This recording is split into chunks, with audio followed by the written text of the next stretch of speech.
Vamos a tener ahora la música especial por tres bellas niñas.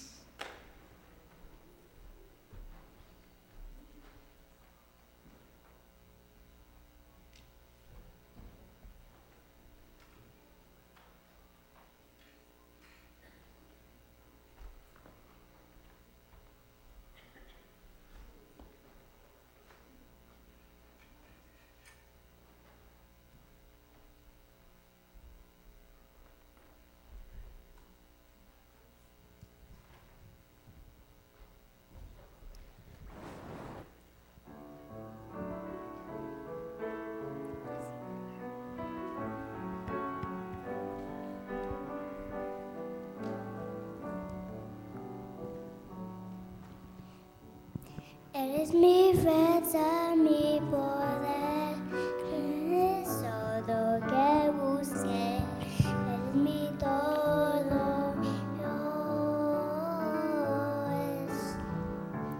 Perla de precio sin igual, nunca de amor puedes dejar, eres mi todo, Dios.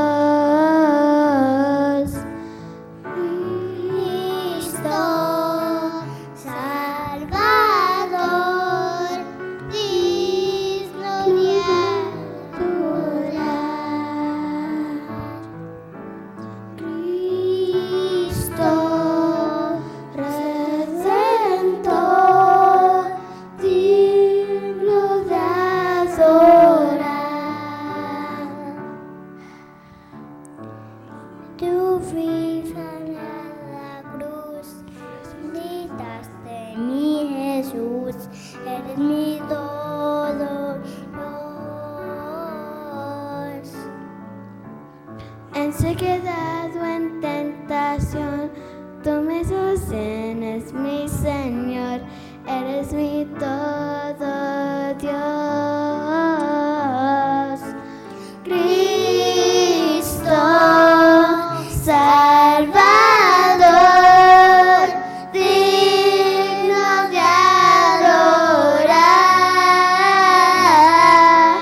Cristo Redentor, digno de adorar. Digno de adorar. Digno de adorar.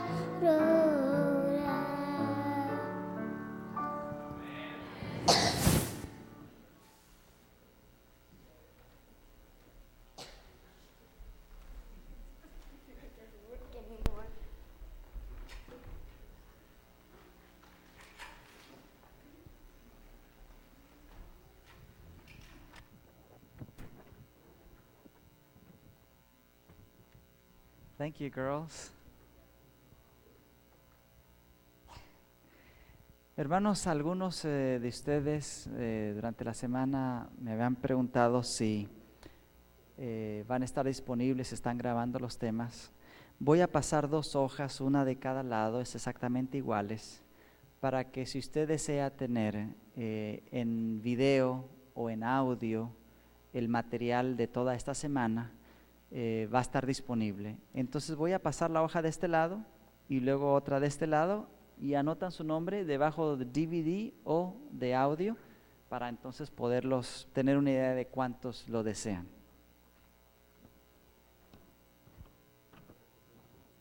Sí.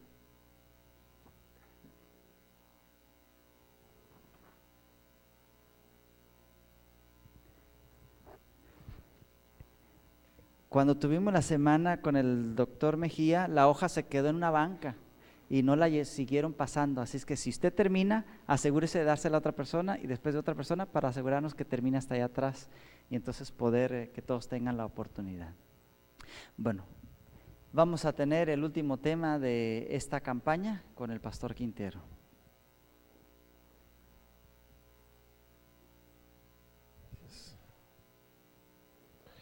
Buenas tardes, hermanos.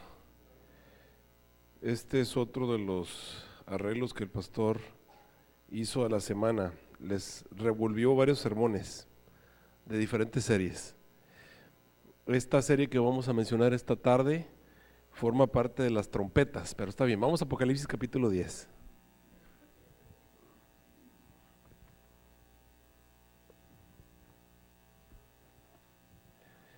Así que aquí estoy predicándoles sermones de diferentes series.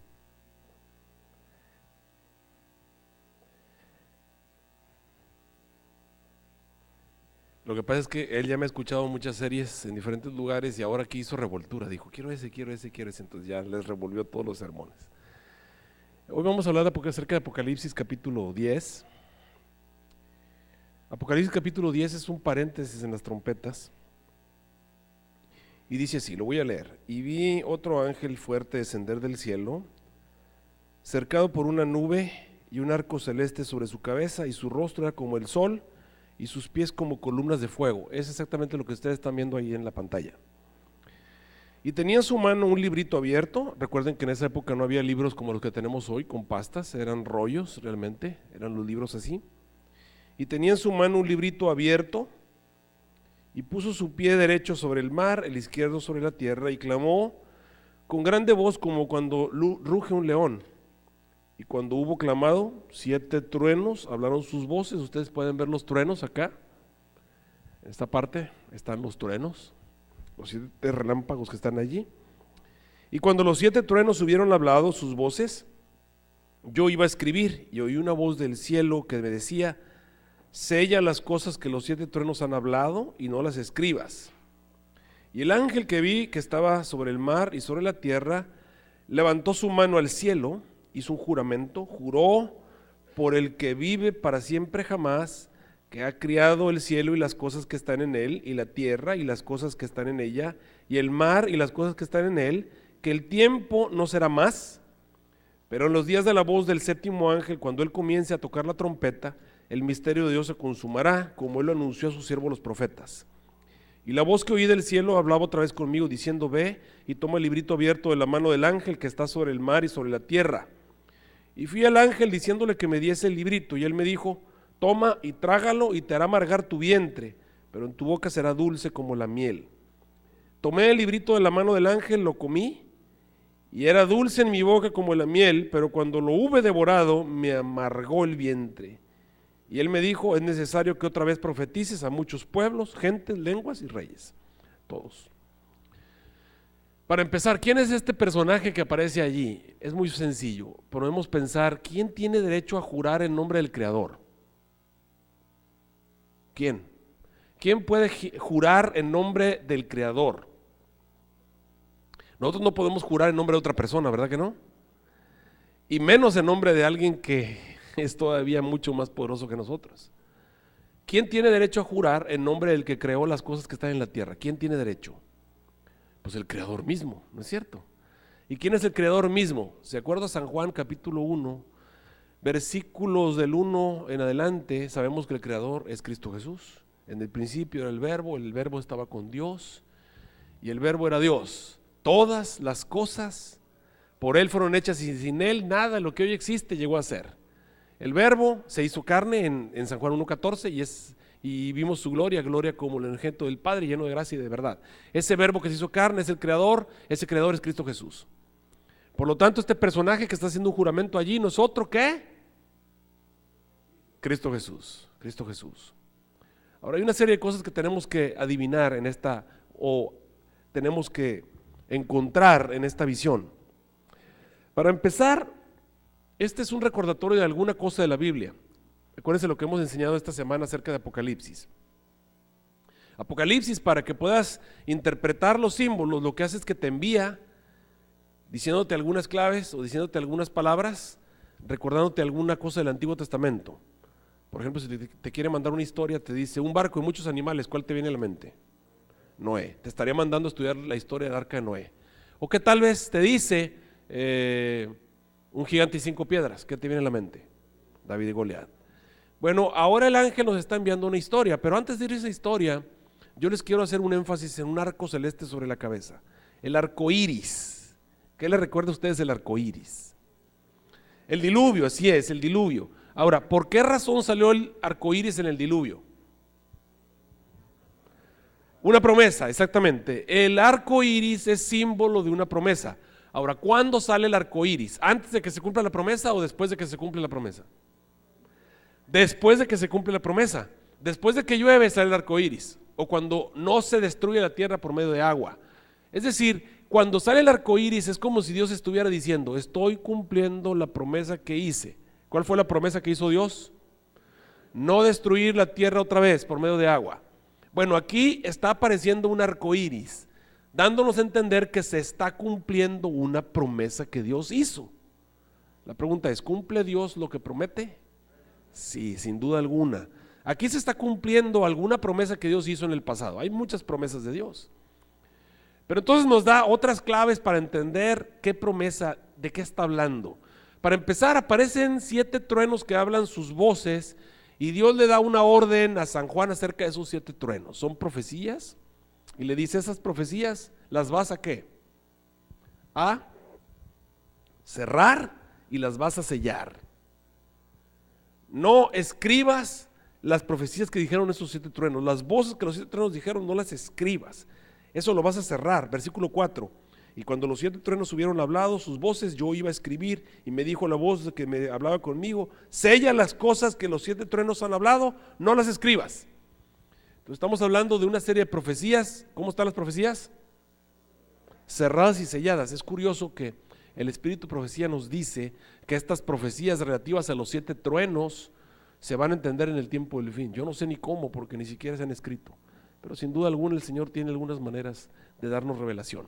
7 truenos hablaron sus voces y quedaron cerradas y selladas. Unas profecías cerradas y selladas. Además nos aparece un librito, pero nos dice algo específicamente acerca de ese librito. El librito estaba ¿cómo? Dice abierto.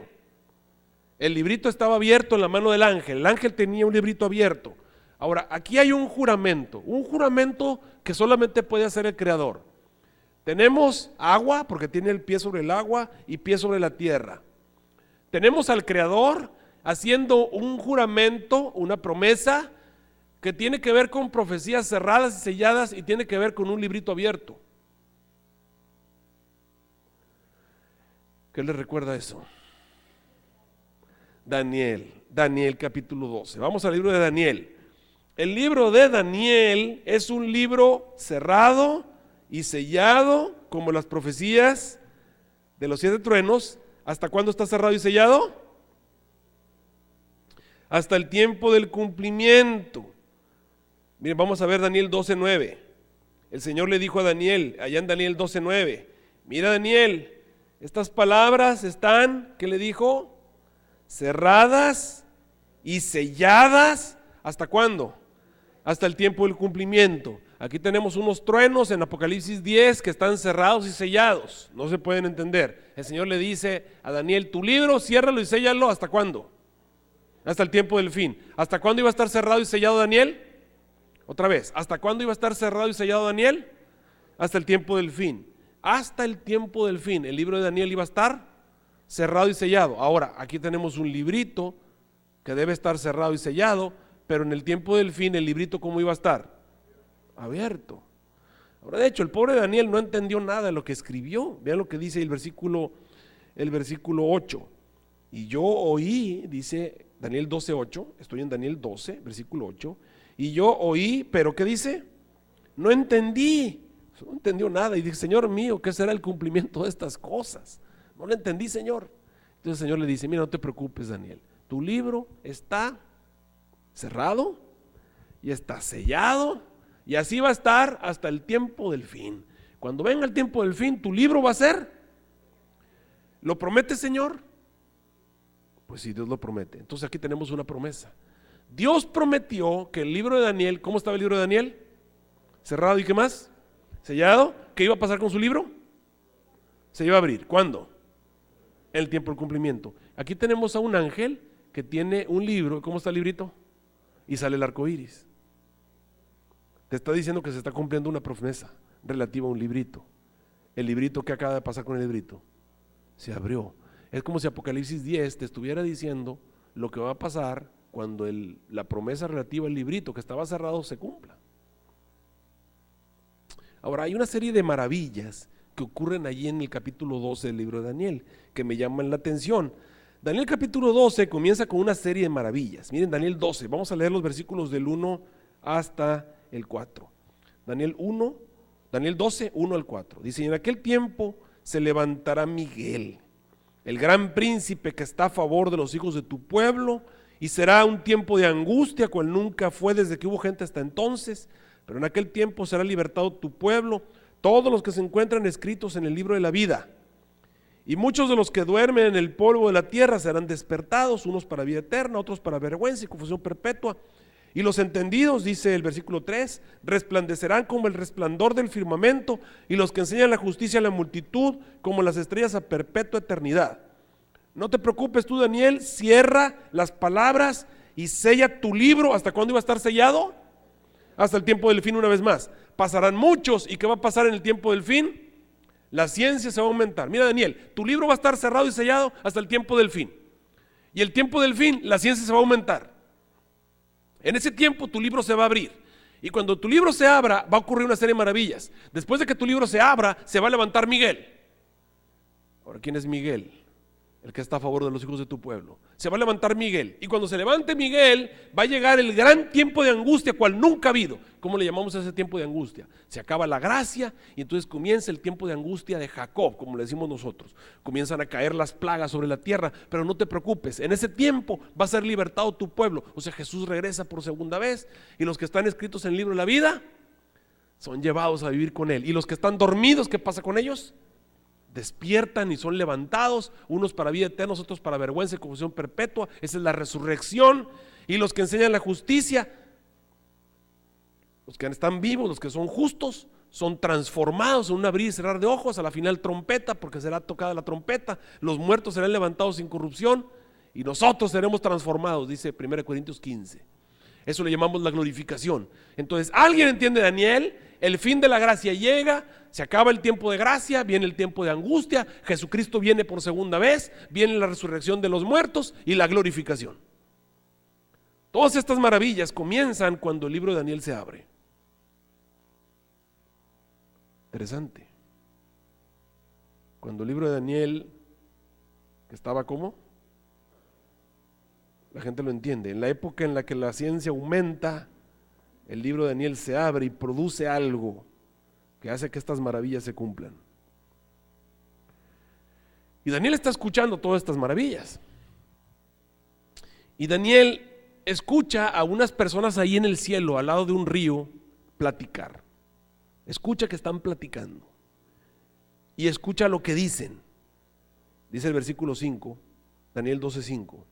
Y yo, Daniel, miré, y aquí estaban dos hombres platicando, uno a la una parte de la orilla del río y el otro a la otra orilla del río.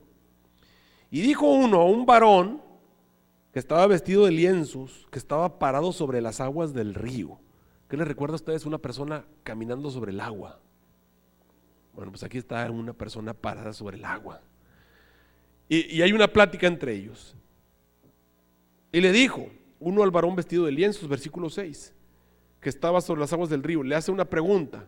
Pregunto, ¿cuándo van a venir estas maravillas? Fíjate la pregunta. La pregunta es, ¿cuándo van a venir estas maravillas? ¿Cuándo? Y te estoy incluyendo la maravilla de que el libro que estaba ¿cómo? Y se abre. ¿Cuándo viene esto? Es la pregunta. Pregunta ¿cuándo? ¿Cuándo? ¿Cuándo? Y el varón vestido de lienzos hace un juramento. ¿Cumple Dios lo que promete? Sí. Y oí al varón vestido de lienzos, versículo 7, que estaba sobre las aguas del río, el cual alzó las dos manos, la diestra y la siniestra al cielo, y juró. Dios no es una promesa cualquiera, este es un juramento. Juró por el viviente en los siglos. Pregunto, ¿quién tiene derecho a jurar por el que vive para siempre? Pues Cristo. Juan 1:1 dice, en el principio ya existía el verbo, y el verbo estaba con Dios, y el verbo era Dios. Todas las cosas por él fueron hechas, y sin él nada de lo que hoy existe llegó a ser. Jesús es el eterno, y Jesús tiene derecho a jurar en nombre del Creador y en nombre del que existe por los siglos de los siglos. O sea, Jesús es el mismo que está jurando. Es el mismo que está jurando, el que está parado sobre las aguas del río. Es el mismo que está en Apocalipsis capítulo 10. Está haciendo un juramento. ¿Y qué está jurando? Y juró por el viviente en los siglos, que sería por, vean lo que dice el versículo 7, tiempo, tiempos, ¿y qué más? Y la mitad. Número 1, se tiene que cumplir tiempo, tiempos y el medio de un tiempo. Número 1, se tiene que cumplir tiempo, tiempos en medio de un tiempo. Aquí hay un juramento. Tiempo, tiempos en medio de un tiempo. Es lo primero que se tiene que cumplir. Y hay una segunda condición, porque alguien me va a decir, pastor, bueno, si ya se cumplió el tiempo, tiempos en medio de un tiempo, ¿por qué no se han cumplido las maravillas? Porque hay una segunda condición.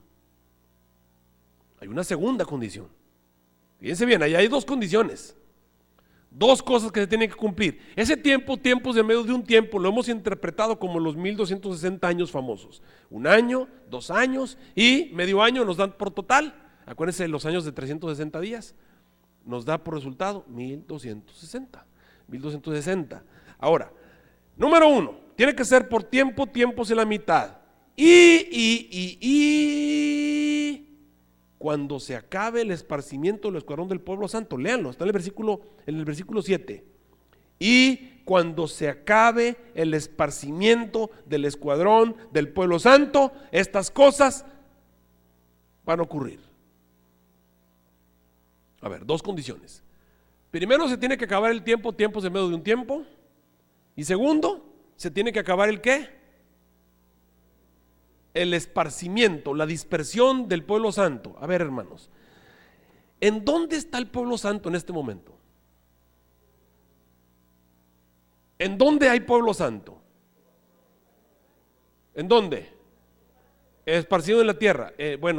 ¿Pertenecen a alguna iglesia específicamente?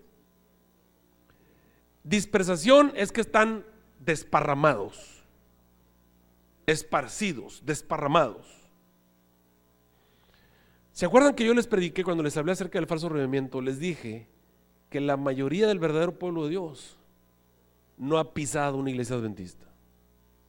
¿Están todavía en esas iglesias de Satanás? Ahí están. Son verdaderos hijos de Dios, pero todavía no han pisado una iglesia adventista. Hay un fuerte clamor que le dice a Babilonia: salgan de ahí, pueblo mío. Y el pueblo de Dios que está desparramado sale. Cuando se acabe el esparcimiento del escuadrón del pueblo santo, la serie de maravillas de las que estamos hablando se van a cumplir. Tenemos dos condiciones. Ahora me llama la atención la primera, porque la primera es fácil identificarla. Algunos de ustedes me dirán, a ver, ¿cómo, pastor? Tenemos una frase: tiempo, tiempos y la mitad de un tiempo. ¿Habrá alguna manera de saber cuándo se cumple ese tiempo, tiempos y la mitad? Bueno, hay un versículo en Daniel 7:25, vamos a leerlo. Daniel capítulo 7. Vamos a Daniel capítulo 7 y vamos a ver lo que dice el versículo 25. Daniel 7:25 dice así. Ubíquense todos en Daniel 7:25. Y hablará palabras contra el Altísimo. Todavía no sabemos qué es, pero está hablando de algo, hay un poder que va a venir. Hablará palabras contra el Altísimo, y a los santos del Altísimo va a quebrantar, y va a pensar en cambiar los tiempos y qué más, y la ley, y serán entregados en su mano por tiempo, tiempos y el medio de un tiempo. Tiempo, tiempos y qué, y el medio de un tiempo. ¿Es el mismo periodo de tiempo? Tiempo, tiempos y el medio de un tiempo. Estamos hablando del mismo periodo de tiempo. O sea, Daniel 7 nos va a ayudar a entender ese tiempo, tiempos en medio de un tiempo. Hay una serie de maravillas que se tienen que cumplir al cumplirse ese tiempo, tiempos en medio de un tiempo.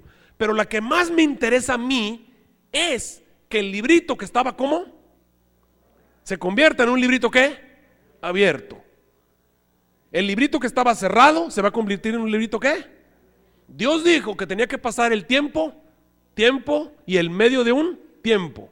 El librito de Daniel fue escrito ¿para cuándo? Para el tiempo del fin. ¿Y cuáles son las características del tiempo del fin, de acuerdo a Daniel? ¿Qué iba a pasar con la ciencia? La ciencia se va a aumentar. Tu libro va a estar cerrado y sellado. Cuando venga el tiempo en que la ciencia se aumenta, tu libro se va a abrir. Y de hecho, todo eso va a comenzar después del tiempo, tiempos de medio de un tiempo. Hay una promesa, Dios lo juró. Ok. Entonces interpretemos Daniel 7. Si en Daniel 7 está el tiempo del medio de un tiempo, pues veamos cuándo es eso. Veamos cuándo ocurre eso. Para eso vamos a ir a Daniel 7. Abramos la Biblia en Daniel 7 y veamos qué es lo que ocurre. En Daniel 7 aparecen 4 animales. ¿Cuántos animales dije que aparecen? 4. 4 grandes bestias. 4 grandes bestias salen del mar. La primera bestia de Daniel capítulo 7 está en el versículo 4 y es un león. Un león con alas de águila. Ahí está la primera bestia. Daniel capítulo 7 presenta, versículo 4 está la primera bestia, era como un león que tenía alas de águila. La segunda bestia está en el versículo 5. En el versículo 5 está la segunda bestia y es un oso que trae 3 costillas en la boca y tiene un lado más alto que el otro. Después del león que tiene alas aparece un oso que tiene 3 costillas en la boca y trae un lado más alto que el otro.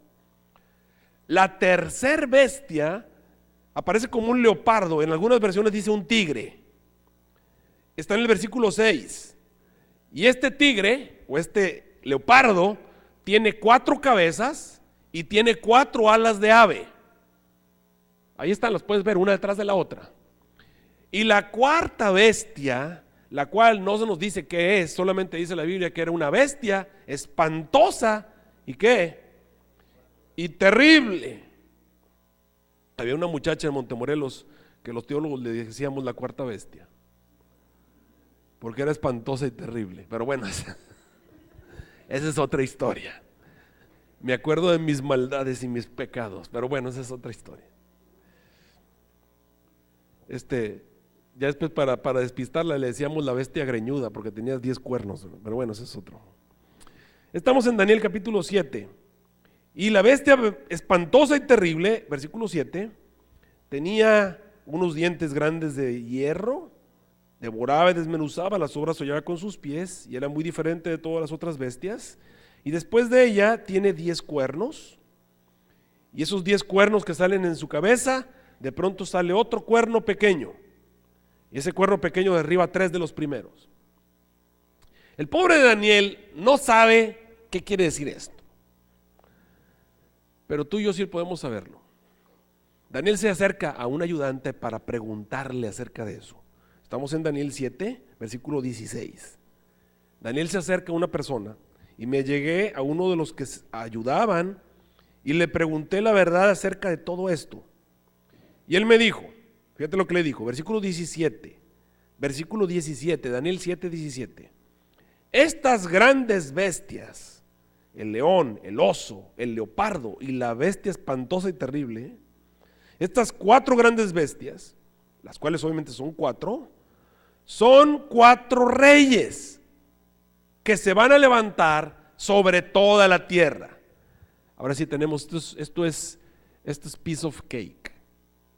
Esto es un pedacito de pastel. Está facilito, porque nos acercamos al que ayudaba. El que ayudaba dijo, mira, las 4 bestias representan 4 reyes que van a dominar toda la tierra, porque eso es lo que quiere decir, se levantarán sobre la tierra. Son 4 reyes que van a dominar toda la tierra, toda la tierra. ¿Cómo le llamamos a un reino que domina toda la tierra? Le llamamos un imperio mundial. Y te digo que está fácil porque desde Daniel hasta nosotros, antes de Daniel hubo otros reinos mundiales, pero ya de Daniel para adelante solamente ha habido 4 reinos mundiales, así que no hay pierde. Representan reinos mundiales. Y de hecho el león, que es el primer reino mundial que tiene alas, era el símbolo del reino que estaba dominando en la época de Daniel, era el símbolo de Babilonia. Cuando ustedes llegaban a Babilonia, en las paredes importantes donde estaba toda la entrada de la ciudad de Babilonia, había leones con alas. De hecho, los guardianes de la puerta de la ciudad capital de Babilonia eran 2 leones grandotes del tamaño de un elefante, con una cabeza del rey y con unas grandes alas de ave. El león representa a Babilonia. Babilonia era el reino dominante en esa época, dominó desde el año 605 hasta el año 538 antes de Cristo. La segunda bestia, que era representada por un oso que tenía 3 costillas en la boca y un lado más alto que el otro, representa obviamente al reino que venció a Babilonia. Estamos hablando de los medos y los persas, y no podía ser más conveniente porque tenemos un oso que tenía un lado más alto que el otro. Y así fue. Los medos y los persas obviamente no eran al mismo nivel de poder. Los persas obviamente eran más poderosos que los medos, pero ambos se unieron para conquistar a Babilonia, y en el 538 los medos y los persas comenzaron a dominar el mundo, y lo hicieron hasta el año 339 antes de Cristo. Ahora, si quieren saber qué son las costillas que traen en la boca, pues evidentemente son víctimas que destruyó antes de enfrentarse a Babilonia. Y los imperios o los gobiernos que fueron derrotados por los medos y los persas antes de llegar con Babilonia, pues podemos decir que fueron Egipto, Libia y Etiopía, que fueron los países más poderosos que conquistaron en su trayecto hacia Babilonia. Después de eso venía un tigre, un leopardo que tenía 4 cabezas y 4 alas de ave. El reino que venció a los medos y los persas fue el reino de Grecia, el reino de Alejandro el Grande. Y este poder se dividió en 4, originalmente se dividió en 5. Antígono, que era el más importante, que quería unificar el reino, pero luego los otros 4 generales, Casandro, Lisímaco, Ptolomeo y Seleuco, pelearon contra Antígono, lo vencieron, y entonces el imperio quedó dividido en 4 grandes reinos, 4 cabezas, 4 alas de ave. El imperio de los griegos dominó el mundo desde el año 339 y se fue hasta el 158 antes de Cristo. Pero entonces viene la cuarta bestia. La cuarta bestia que es espantosa y terrible, indescriptible, nos lo presenta Daniel capítulo 7, versículo 19.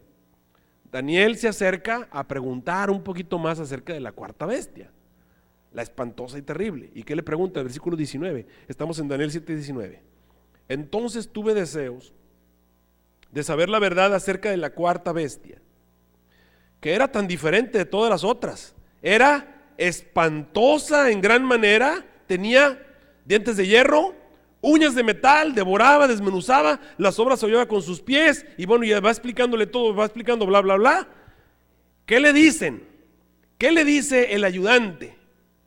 Versículo 23, Daniel 7:23. El ayudante le explica la verdad acerca de todo lo que ve en la bestia espantosa y terrible. Le dijo así, versículo 23, dijo así, estoy en Daniel 7:23, dijo así: la cuarta bestia será un cuarto reino en la tierra, el cual será más grande que todos los otros reinos. Si lo otro era un piece of cake, esto es un flan. Esto está fácil de comer, entendible a más no poder. No hay forma de perderse aquí de ninguna manera. ¿Por qué? Porque el mismo ayudante le dijo a Daniel: este cuarto reino es el más grande que va a haber. Es más grande que todos los demás. Es lo que le dijo. Bien sencillo, si no conoces los otros reinos y te pierdes, ¿cuál es el reino mundial más grande que ha existido? Roma. Y por eso no hay pierde. Todos sabemos que el imperio mundial más grande que ha existido es Roma. No hay forma de perderse allí. No hay forma. El imperio romano fue el más extenso, el más abarcante, el más poderoso y el más largo. Mira, comenzó a reinar desde el 158 antes de Cristo. Estamos hablando de 158 años antes de Jesús. Y después de Cristo todavía se alargó casi 500 años más, 476. O sea, que el reino de Roma dominó el mundo por 600 años. Casi 4 veces lo que dominaron los otros imperios. Fue el reino más largo, fue el reino más poderoso, fue el reino más abarcante y fue el reino más trascendental en la historia. Prácticamente Roma sentó las bases para la civilización que tenemos hoy. El sistema de gobierno que tenemos, el sistema republicano, la democracia, todo eso, el Senado, nos dieron un montón de cosas, a nosotros hasta el calendario nos heredaron. Y a los que hablamos o los que somos latinos, hasta el idioma. O sea que estamos hablando del imperio romano, prácticamente sentó las bases para el futuro. Era el mundo civilizado en la época de Cristo. Hay un dicho que decía: todos los caminos llevan ¿a dónde? a Roma. ¿Por qué crees que decían eso de que todos los caminos llevan a Roma? Bueno, porque el Imperio Romano, que dominó al mundo, era todo lo verde. Y le falta África, que también era verde.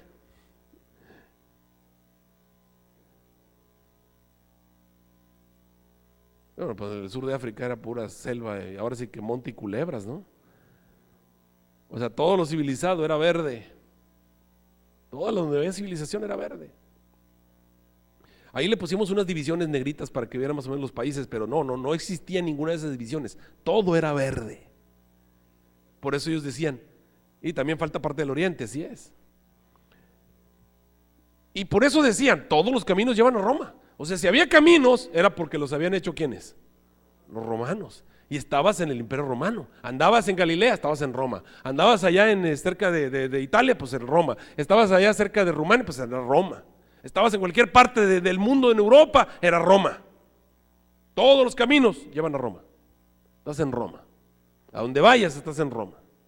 Si hay camino es porque es Roma. Así de sencillo. El país más poderoso de la tierra que alguna vez existió, Roma. Roma. Y el ángel dice, bueno, la cuarta bestia es Roma. Es Roma. Y luego, ¿qué más le dijo el ángel? Estamos en el versículo 23. La cuarta bestia será un cuarto reino sobre toda la tierra, el cual será más grande que todos los otros reinos. A toda la tierra devorará, la hollará y la despedazará. Versículo 24, Daniel 7, 24.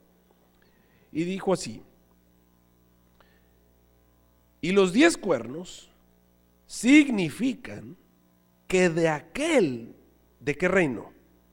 De Roma, se levantarán otros 10 reinos. A ver, ya estamos hablando de la división de Europa, estamos hablando del surgimiento de todos los países modernos que hoy conocemos.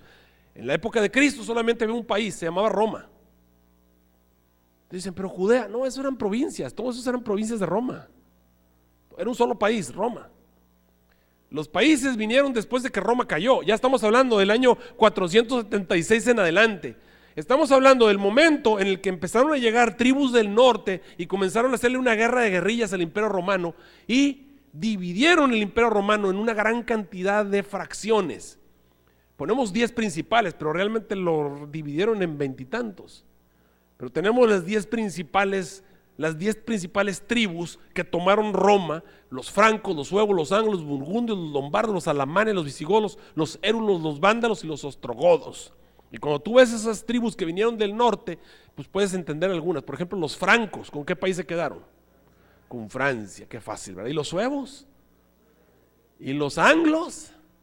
Inglaterra, qué fácil, ¿verdad? ¿Y los alamanes? Pues con Alemania, dicen, no, pues qué sencillo. A veces la voy a poner difícil. ¿Y los visigodos? España, muy bien. ¿Los vascos y los gallegos dónde están? En España, así es. Se quedaron con España. ¿Y dónde están los érulos, los vándalos y los ostrogodos? ¿En dónde están? De hecho, la tribu más poderosa de todas eran los érulos. Los érulos eran los más poderosos de todos. De todas esas tribus que tú ves que vinieron contra, de hecho, los que empezaron todo el problema, los que empezaron toda la guerra contra Roma, eran los érulos. Los primeros en rebelarse y los primeros que le declararon la guerra al imperio, los primeritos que empezaron a hacer todo el problema fueron los érulos. Los érulos eran bien fuertes. Eran tan fuertes que dijeron, nosotros no queremos quedarnos, nos queremos quedar con la mera capital. O sea, ellos dijeron, nos quedamos con mero Roma, con la silla imperial. El mero jefe de los érulos era un señor que se llamaba Odoacro. Pueden ir a la historia, si quieren teclearlo ahí en internet, van a dar cuenta que todo lo que les estoy contando era historia. Miren, aquí tengo un mapa. Aquí te pone a los érulos. Este es Egipto, los vándalos. Y ahí donde dice Éruli, esto es Italia. Esta es la bota ahí. ¿Ok? Los visigodos acá están en España. Ok. Fíjate bien. Ahí están. Los érulos vinieron a Italia. ¿Qué pasó con estas 3 tribus? Bueno, ¿qué dijo el ángel? Regresemos a Daniel capítulo 7. ¿Qué iba a pasar después de los 10 tribus que iban a conquistar Roma? Versículo 24. Los 10 cuernos significan que de aquel se levantarán otros 10 reinos. Y después de ellos se levantará otro. ¿Qué dijo? Otro. Ustedes ven ahí en la imagen, hay un cuerno que tiene ojos, ¿verdad? Y tiene boca. Dice ahí, se va a levantar otro, el cual será mayor que los primeros, y a 3 de los primeros los va a derribar. Ahí está el cuerno y está tumbando a 3 cuernos. Va a derribar a 3 de los primeros. A ver, vamos a ver cuándo ocurrió eso y cómo ocurrió. Bueno, lo que pasó fue que ese cuerno pequeño destruyó a 3 de las primeras tribus. ¿Qué tenían de particular los érulos y qué tenían de particular los vándalos y qué tenían de particular los ostrogodos? Estas 10 tribus que ustedes están viendo, que formaban parte del Imperio Romano, se rebelaron por el maltrato, por asuntos políticos, etcétera, etcétera. Pero la principal característica que tenían es que habían sido convertidos al cristianismo, pero no eran del cristianismo que tenía el emperador romano.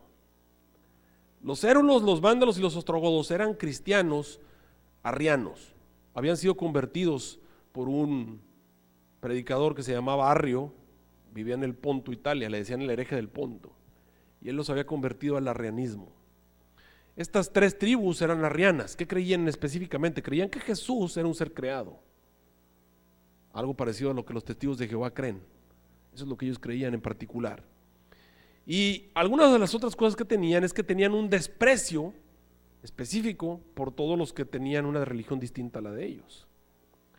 Ahora recordemos que desde el año 321, cuando el emperador Constantino se hizo, entre comillas, cristiano, el emperador y el obispo de Roma habían sido uña y mugre. El obispo de Roma había crecido en poder y se había acostumbrado a las atenciones del emperador y se había acostumbrado a ser jefe prácticamente político y a tener influencia en la política y a tener influencia en el gobierno. El obispo, un pastor de ahí de Roma, se había convertido en el obispo más poderoso de la tierra. Cuando los érulos llegaron a Roma, obviamente los érulos no congeniaban con el obispo de Roma. ¿Por qué? Porque era de una religión diferente a la de él. Y ahora tenemos que el obispo de Roma se siente incómodo con los érulos. Los érulos eran los jefes políticos y ni lo pelaban, vamos a decirlo así. No les hacían caso. No tenía poder político, no tenía influencia sobre ellos, se sentía restringido. De hecho, los jefes del gobierno lo veían con malos ojos, lo veían a él como un hereje, y el obispo de Roma se sentía incómodo. El resto del imperio romano tenía las mismas ideas del obispo de Roma. Y ahora el obispo de Roma estaba incómodo, no sabía cómo quitárselos. De hecho, le escribe unas cartas a Justiniano, porque todavía el reino del oriente de Roma estaba vigente. Le manda una a Constantinopla, le manda a pedirle a Justiniano que le mande un ejército. Le pidió que viniera el general Belisario. Mándame a Belisario para que me ayude. Y Justiniano le dijo: yo no puedo vencer a los érulos. Belisario no es suficientemente poderoso con su ejército para poder vencer a los érulos. Necesitamos que consigas ayuda. Si consigues ayuda, te lo mando. Y entonces el obispo de Roma se puso a buscar a alguien que le pudiera ayudar.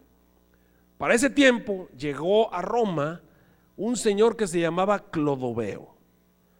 Clodoveo era el rey de los francos. ¿De quién dije que era el rey? Los francos. ¿Y los francos a qué país dieron origen? A Francia.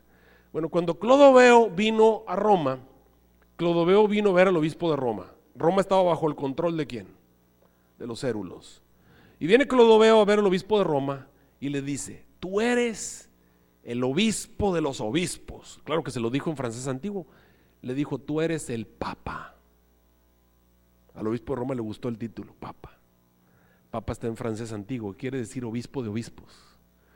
Entonces en ese momento el obispo de Roma escuchó a Clodoveo, que le dijo, así como música en sus oídos, le dijo: cuando tú necesites mis ejércitos, están a tu disposición. Se levantan tropas de su parte. Te doy mis ejércitos para que tú los uses en lo que tú quieras. Ahora sí, el obispo de Roma tenía un ejército. Clodoveo no era suficientemente fuerte, los francos no eran suficientemente fuertes como para eliminar a los érulos, pero las tropas de Belisario y las tropas de Clodoveo juntas ahora sí tenía suficiente fuerza como para pelear contra los érulos. Así que le manda cartas y le dice, ya tengo, Clodoveo me va a ayudar, los francos están a nuestra disposición. Así que entonces Belisario viene, se une con los francos y pelean con los érulos y los expulsan de Roma en el año 518. Los érulos fueron destruidos por los ejércitos de los francos y los ejércitos de Belisario. Ahora sí el obispo de Roma estaba de plácemes, estaba feliz, pero ocurrió un desastre. En el norte de África, los vándalos, que eran hermanos de los érulos, eran de la misma religión, se enteraron de lo que el obispo de Roma había hecho. Se enteraron cómo había hecho política y cómo había movido los hilos y el teje y maneje de la guerra y cómo los érulos habían llegado a ser víctimas del obispo de Roma. Los vándalos se enojaron en contra del obispo de Roma y decidieron acabar con el obispo de Roma, y no solamente acabar con él, sino acabar con todos sus seguidores. Y vinieron entonces en campaña hacia Italia. Ellos estaban en el norte de África, estaban exactamente allí en Egipto. Comenzaron entonces a venir hacia la tierra de Palestina, iban pasando por todas las iglesias que veían que seguían al obispo de Roma, las destruían, las quemaban, las robaban. ¿Cómo le decimos a una persona que hace todo ese tipo de cosas? Vándalos. Eso es lo que ellos estaban haciendo, era vandalismo y venían haciendo destrucción. El obispo de Roma se escandaliza entonces y le pide entonces a Belisario y le pide a los érulos que vayan a rescatarlo de la amenaza de los vándalos. Así que entonces vienen en guerra y se los encuentran y pelean contra ellos. En el 520 los vándalos fueron derrotados. En ese periodo de 2 años en el que Roma estaba sin Belisario y sin los francos, llegaron los ostrogodos. Los ostrogodos estaban arribita de Italia, y cuando se salieron los érulos dijeron, esta es nuestra oportunidad. Entonces vinieron y atacaron Roma, Alarico, Genserico y todos los terminados en Ico, ¿verdad? Esas son otras historias. Vinieron a pelear en contra de Roma, vencen Roma y se quedan con el palacio del gobierno los ostrogodos. Pero no les duró mucho el cuento. Cuando los vándalos fueron vencidos, regresaron Belisario y regresaron los francos y pelearon contra ellos durante 2 años. Finalmente, en el año 538, 12 años, en el año 538 los expulsaron definitivamente de Roma. Sí, fueron 18 años, pero la guerra acá fue mucho tiempo atrás. 18 años después, los ostrogodos fueron finalmente eliminados, año 538. ¿Quién fue el responsable de eliminar a estas 3 tribus en realidad? El obispo de Roma. ¿Qué fue lo que ocurrió? Lo que ocurrió fue que todas las divisiones del Imperio Romano, todos los países que surgieron de diferentes tribus, después de que se supieron las noticias de lo que había ocurrido, empezaron a tenerle miedo al obispo de Roma. El obispo de Roma era el que dirigía las mentes de todos, porque todos tenían la misma religión. Era el que dominaba a través de la religión, y al poder conseguir ejércitos, los ejércitos de los francos, al poder conseguir los ejércitos de los españoles, al poder conseguir los ejércitos de diferentes tribus y pelear contra sus enemigos, todas las naciones de Europa le empezaron a tener miedo al obispo de Roma. Y a partir de ese momento el obispo de Roma era el que le ponía las coronas a todos los reyes de la tierra. Y el obispo de Roma se convierte en el líder del planeta Tierra. Le llamamos a ese periodo de tiempo la Edad Media. ¿Y qué dijo el Señor? ¿Qué iba a pasar con este rey? Estamos en Daniel capítulo 7, versículo 24, versículo 25. Daniel 7, 25. Y ese poder, dijo el Señor, hablará palabras contra el Altísimo, y a los santos del Altísimo quebrantará. Ahora pregunto, ¿el papado persiguió a cristianos? Sí, un montón de cristianos, mataba por todos lados, a los que no eran simple y sencillamente romanos los mataba. Acababa de destruir a los érulos, acababa de destruir a los vándalos y a los ostrogodos. ¿Qué cosa eran? Eran cristianos, no como ellos, pero ya los había destruido. Y después de eso, el papado continuó en su desaparición de todos los que no eran seguidores de Roma. Automáticamente hablará a los santos del Altísimo, quebrantará, y pensará en cambiar, ¿qué cosa? Los tiempos, ¿y qué más? Y la ley. Esto es muy interesante. Primero los tiempos. ¿Cómo se llama el calendario que tenemos tú y yo hoy en día? Se llama calendario gregoriano. ¿Por qué se llama gregoriano? Porque el Papa Gregorio ordenó que se hiciera un calendario. Este calendario que tenemos tú y yo es el calendario según el Papa Gregorio. Él fue el que estableció este sistema que tenemos hoy en día, de antes de Cristo y después de Cristo. De acuerdo al calendario gregoriano hecho por el Papa Gregorio, estamos viviendo en el año 2014 después de Cristo, ¿verdad que sí? Lo curioso es que el Papa Gregorio se equivocó. O sea, este año está equivocado. Si estamos diciendo 2014 después de Cristo, está equivocado. Porque cuando él hizo su investigación, él dijo, vamos a poner el año 0, el año cuando empieza el 0 al 1, el año en el que Jesús nació. Diciembre, y luego ya empieza el año 1. Vamos a ponerlo así. Y se pusieron a buscar la historia y dijeron, este es el año 0, y lo señalaron como el año número 1, y luego el año 2, el año 3. El problema es que el año que ellos pusieron, el año 1, Jesús tenía 3 años de edad. O sea, se equivocó. En realidad estaríamos viviendo tú y yo en el año 2017, ¿verdad? Pero él se equivocó. Es un error de cálculo. Bueno, pero ya cuando se dieron cuenta ya ha pasado demasiado tiempo, así que nos seguimos así equivocados, ni modo. Según Gregorio es el año en el que estamos viviendo, pero él está equivocado. Sabemos que no estamos viviendo el año 2014 después de Cristo. Estamos viviendo el año 2014 del calendario gregoriano. Pero si estamos hablando después de Cristo, estamos en el 2017. Curioso, ¿no? Pero bueno, esa es otra historia. Ese es el calendario gregoriano. Eso fue inventado por el Papa Gregorio. Esos son los tiempos. Y también iba a ser cambiada, ¿qué cosa? La ley. Ahora te hago una pregunta. ¿Roma cambió los mandamientos de Dios? Sí. Lo que hicieron fue que sacaron el segundo mandamiento de la ley de Dios. ¿Qué dice el segundo mandamiento? El segundo mandamiento dice, no te hagas imágenes de ninguna semejanza de cosa que esté arriba en el cielo, abajo en la tierra, ni en las aguas, ni debajo de... No te inclinarás a ellas ni las honrarás. Obviamente, como eso no le convenía a Roma, porque Roma estaba llena de imágenes por todos lados, lo que hicieron fue sacar el mandamiento. Lo sacaron de los mandamientos. Y no se podían quedar con 9. Entonces lo que hicieron fue que dividieron el último mandamiento en 2. El mandamiento que dice, no codiciarás, lo dividieron en 2. Pusieron no codiciar cosas y no codiciar la mujer, y automáticamente ya tenían 10, aunque el último 2 mandamientos de la ley del católica, apostólica romana, sean iguales, pero ellos lo pusieron así.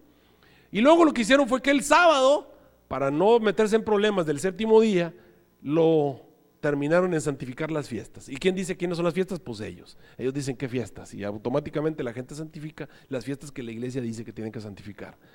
Cambiaron los tiempos y cambiaron ¿qué cosa? La ley. ¿Y qué más dijo la Biblia que iba a ocurrir? Estamos en Daniel capítulo 7.